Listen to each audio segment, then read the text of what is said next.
Good morning guys, have a nice day. সবাই কেমন রয়েছে? আশা করি ভালো রয়েছে। আমিও খুব ভালো রয়েছি।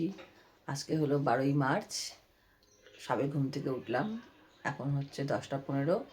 ব্লগিংটা আজকে এখান থেকে শুরু করলাম। আর আজকে হচ্ছে বৃহস্পতিবার। ঘুম থেকে উঠলাম, গরম জল খাচ্ছি।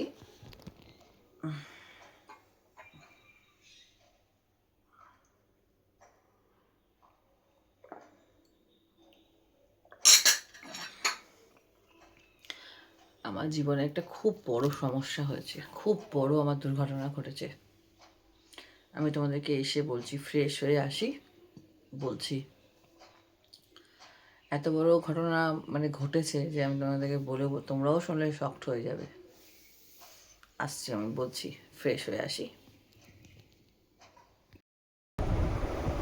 চলে এসছি ফ্রেশ হয়ে।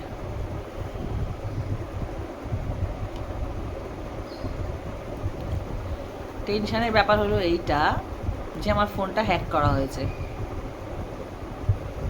পুরো ফোনটাই। সে ব্যাংক বলো, একটা কলও ফরওয়ার্ড হচ্ছে, একটা কলও সে সব কিছু, অল এভরিথিং আমার ফোনের সে সব দেখছে, সে সব জানতে পারছে। শর্টকাটে বললাম, সে মাম্পি দাস নামে, মাম্পি দাস নামটা দিয়েছে, ফেক অ্যাকাউন্ট বানিয়েছে, আমার ফটো দিয়েছে, পেছনে দিয়েছে আমার হাজব্যান্ড, আমার আর আমার স্বামীর ফটো ব্যাক সাইডে, আর সামনে দিয়েছে ফ্রন্টে আমার ফটো।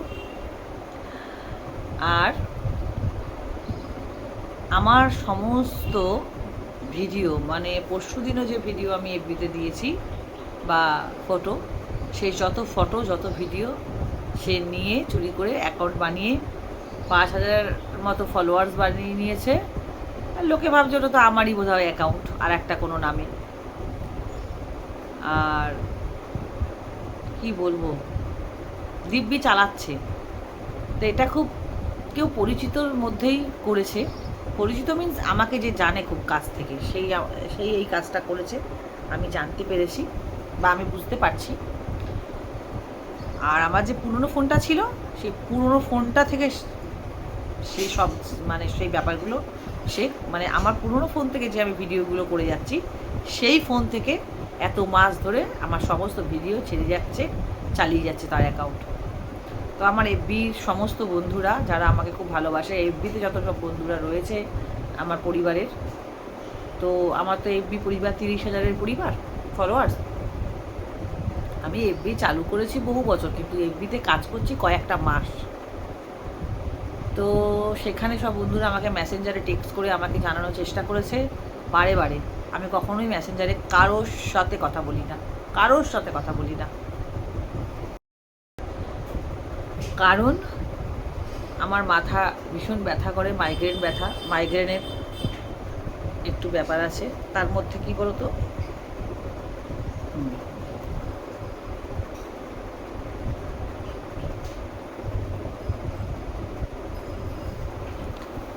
তার মধ্যে আমার বড্ড হাত ব্যথা করে, চোখ ব্যথা করে, এত আমি কথা বলতে পারি না। এখন তার সেই সত্যি কথা বলতে গেলে 20-22 বছর বয়স বা 25 বছরের নেই। আস্তে আস্তে মানুষের বয়স হলে অনেক কিছু ক্ষমতা কমে যায়। আর আমার ভালো লাগে না অযথা। আগে যেরকম তাও একটু কথা বলতে ভালোবাসতাম, ব্লগিংয়ের জন্য কথা বলতে হয়, নাহলে তো ব্লগিং হয় না। কিন্তু আমার মনে হয় এখন যে একদম মনের কথা তোমাদেরকে বলছি, আমার মনে হয় আমি চুপচাপই পড়ে থাকি বিছানায়, আমার ওটাই ভালো লাগে। বেশি কথা বলবো না, বেশি কোনো বিষয়তে এগোবো না, কোথাও যাবো না, জোর ঝামেলা আমার পছন্দ না, চেল্লামিল্লি, কোনো ঝগড়া শান্তিতে একদম থাকবো না, শুনবোও না। এগুলো আমার ভালো লাগে এখন, নাহলে আমার এগুলো খুব ব্যথা করে গো। যাই হোক, আমাকে সে টেনশান দিয়েছে, টেনশান মুক্ত তো আমি হবই। আর ও যে আমার অ্যাকাউন্ট চালাচ্ছে, আমার সব বন্ধুরা আমাকে বলল আমি মেসেঞ্জার দেখি না। ভাবো, হট করে কালকে কত দিন পর গিয়ে আমি মেসেজ মেসেঞ্জারে গেলাম, গিয়ে দেখছি কত মানুষ আমাকে বলছে ম্যাডাম আপনার, রঞ্জিতা, বা কেউ বলছে ম্যাম, কেউ বলছে ম্যাডাম আপনার প্রোফাইল এরকম, আপনার ফোন হ্যাক করা হয়েছে, বা আপনার এরকম নামে ফেক অ্যাকাউন্ট চালানো হচ্ছে। ভাবো খালি তাহলে, পুরো ফোনটাই হ্যাক করেছে আমার।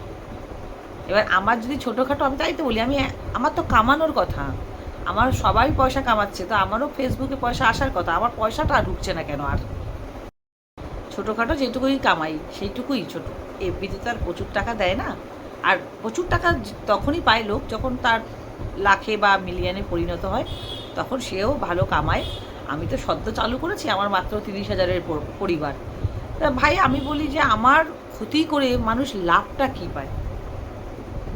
কী লাভ আমার? মানে ক্ষমতা নেই, নিজে ট্যালেন্টেড নয়। যে ট্যালেন্টেড হয় না সে কোনো দিন কাউকে ভাঙিয়ে খায় না, সে নিজে চেষ্টা করে আমি কিভাবে কামাবো। আমি আর নিজে যদি কষ্ট করে কেউ কামিয়ে নিজের পায়ে দাঁড়ায় না, তখন তার মজাটাই আলাদা। আর কষ্ট করে আমি জীবনভর কামিয়েছি, জীবনভর। আর আমি যা করেছি জীবনে খুব কষ্ট করে করেছি। কেউ এই মুখটা দেখে কিছু দেয়নি যে ঘরে বসে থাকো কিছু দিয়ে যাচ্ছি। আর তুইও যদি আমার ভিডিওটা দেখিস এই ইউটিউবে, তোকে তো আমি এফবিতে দিয়ে দিয়েছি যা দেওয়ার। আমার বন্ধুরা সবাই আমায় খুব সাপোর্ট করছে, মিথ্যা কথা বলবো না। প্রত্যেকটা মানুষ আমাকে এফবি পরিবারের বলে বলে দিচ্ছে এই এই করুন সেই করুন। সমস্ত আমার ভালো ভালো বন্ধুরা রয়েছে, তারা আমায় খুব হেল্প করছে। তোমাদেরকে এই কারণে জানাচ্ছি যে তোমরাও কিন্তু যদি এই দেখিয়ে দিচ্ছি আমি ব্যাক ক্যামেরায় অ্যাকাউন্ট, সেটা যদি তোমরাও আমার যারা এই ইউটিউবের পরিবার থেকে যদি আমার এফবিতে কেউ দেখো আসো, বা যদি নাও দেখে থাকো দেখো, দেখে যে ফেক অ্যাকাউন্টটা আমি ব্যাক ক্যামেরায় তোমাদেরকে ভালো করে দেখাচ্ছি কীভাবে চালাচ্ছে, খালি তোমরা দেখো। তবে বন্ধ হয়ে যাবে খুব রিসেন্ট, বন্ধ তো আমি করেই ছাড়বো। অবশ্যই রিপোর্ট মেরো, এটা আমার হাত জোর করে তোমাদের কাছে মানে অনুরোধ রইল, রিকোয়েস্ট।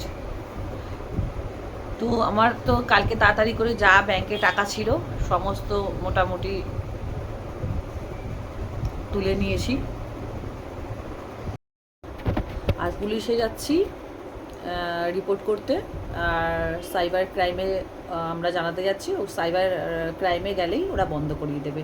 আর আমার কিছু খুব ভালো ভালো মানে খুব উচ্চ মাপের বাড়ির বা স্ট্যান্ডার্ড শিক্ষিত মানুষরা বন্ধুরা রয়েছে আমার এফবি থেকে আর কি। তারা আমাকে খুব ভালোভাবে গাইড করছে যে কীভাবে কী করলে কী হয়ে যাবে সমাধান। তো আমাকে বলেছে আপনি চিন্তা করবেন না, আমরা সব ঠিক করে দেবো, আমরা আছি। তোমরাও থেকো, তোমাদেরকেও রিকোয়েস্ট করলাম তোমরাও একটু রিপোর্ট মেরে দিও। কী বলো তো, যার নাসিবে যেটা থাকে না সেটা সে পাবে, কেউ কোনোদিন কাটতে পারে না। কারণ কতদিন মানুষ মানুষকে ভাঙিয়ে খেতে পারে, কতদিন? আমি যদি এই প্রোফাইলটা এই এই অ্যাকাউন্টটা বন্ধ করে দিই, সে কী করবে? আমি যখন বেঁচে আছি, আমি যখন সুস্থ আছি, সবল আছি, আমি যখন ভিডিও করতে পারবো, আমি আমি অনেক কষ্ট করে এই প্ল্যাটফর্মটা এই জায়গাটা আমি দাঁড় করিয়েছি। এই এত হাজারের যে পরিবার, 30,000-এর ফলোয়ার্স আমার, তো আমি অনেক কষ্ট করে মেহনত করে টাইম টু টাইম সব কিছু ছেড়ে এই জায়গাটা তৈরি করেছি। এবং আমি প্রচুর স্টার পেয়েছি, প্রচুর লোকের ভালোবাসা পেয়েছি, প্রচুর লোক ভালোবাসে আমাকে এফবিতে। এবং আমার অনেক এফবির লোকেরাও আমার ইউটিউব দেখে, তো সাবস্ক্রাইব করেছে। সেটাই বললাম, কারোর কিছু ভাঙিয়ে আমি যখন সুস্থ সবল আছি আমি আবার তৈরি করব। কিন্তু তোকে টেনে আমি বার করবই। আমি মানে যে করেছে মাম্পি দাস নামে অ্যাকাউন্টটা, আমি বুঝতে পেরেছি যে সেটা কে। আমি তাকে টেনে এনে 3 বছরের তো জেল ধরা পড়লো বলে, 3 বছরের জেল তো নিঘাত। ওকে একটা চর এমন জোরে আমি মারতে চাই যেন যেন সব করা দাঁত পড়ে যায় ওকে, ও জেলে যাওয়ার আগে। আর জেলে তো ও যাবেই, আর চরটা মেরে সব কাজ দাঁত ফেলে দিয়ে ও যেন চিরজীবন 3 বছর জেলেও যদি খেটে বাইরে আসে, যেন এই ভাতটুকু খাওয়ার আগে যেন চিন্তা করে যে দাঁতটাকে ভেঙেছিল।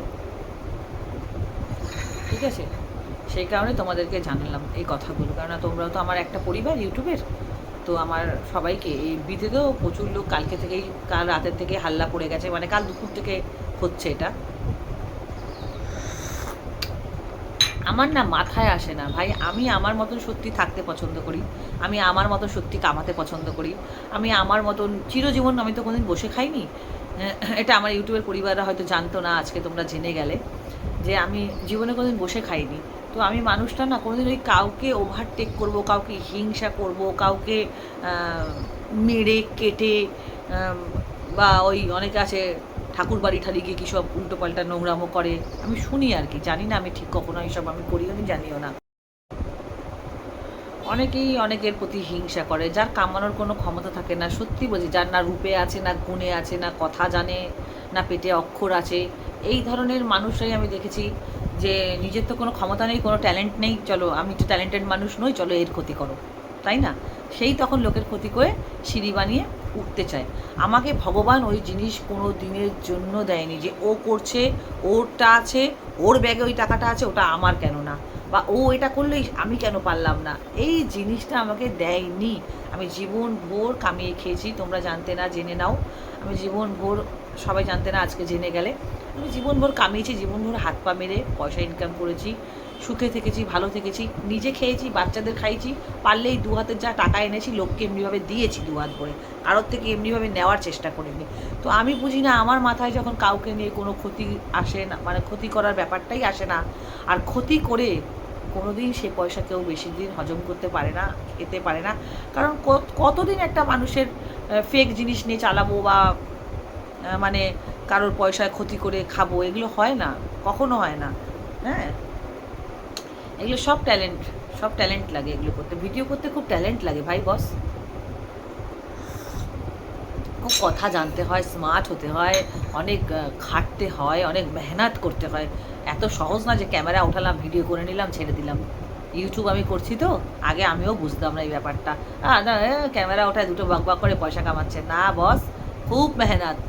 যে কোনো ভিডিওতে খুব মেহনত, সে এফবি বলো আর ইউটিউব বলো, কেউ মুখ দেখে এ করে না, ঠিক আছে?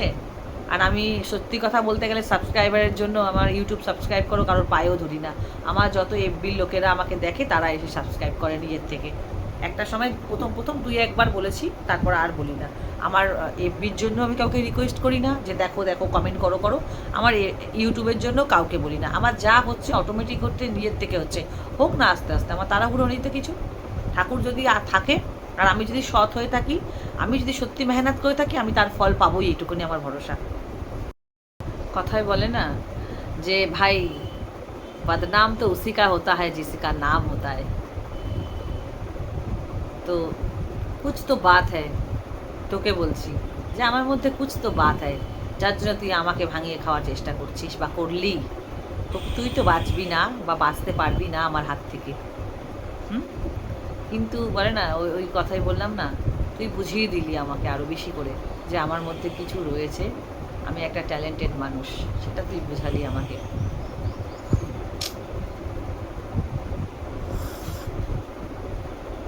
মেহনত আমি যখন বেঁচে আছি, তাহলে ভাব আমি মেহনত করে সেই ইমারত আবার দাঁড় করাবো।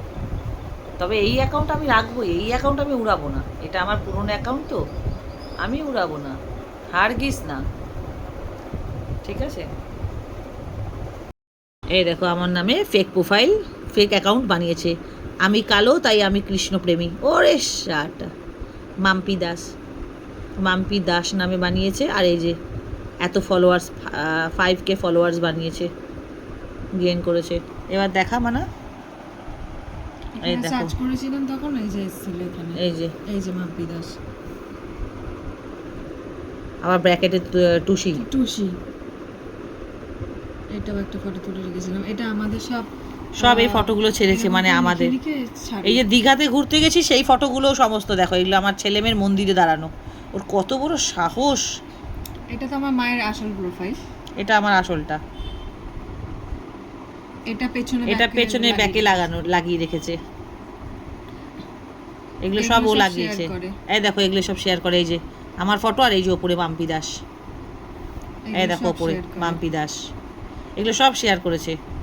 গুড নাইট বলে আমাদের সরস্বতী পুজোর এটা ছেড়েছে, এটা সরস্বতী পুজোরটাকে গুড নাইট বলে ছেড়েছে। এটা না গৃহপ্রবেশ না, লক্ষ্মী পুজো তো এই বছরের, এটা সরস্বতী পুজো লিখেছে দেখো, ওই যে মাম্পি দাস ওপরে লেখা, আর এই যে সরস্বতী পুজো, মানে কি বলবো বলো। এটা আমার ফটোটা আমি লিখেছি মাই বিউটিফুল ডটার, ও লিখেছে মাই সুইট ডটার, এই দেখো। আর এই হ্যাপি নিউ ইয়ার তো লেখাই ছিল না। আমার দেখো এইটা এডিট করেছে, আমার এই টপটা ছিল গিট্টি মারা, পেট বার করা, আবার এই টপটাকেও এডিট করেছে, প্যান্টটা ঠিক আছে, এটাকে এডিট করেছে, আর একটা এডিট করেছে, তাতেই দেখা এতক্ষণ।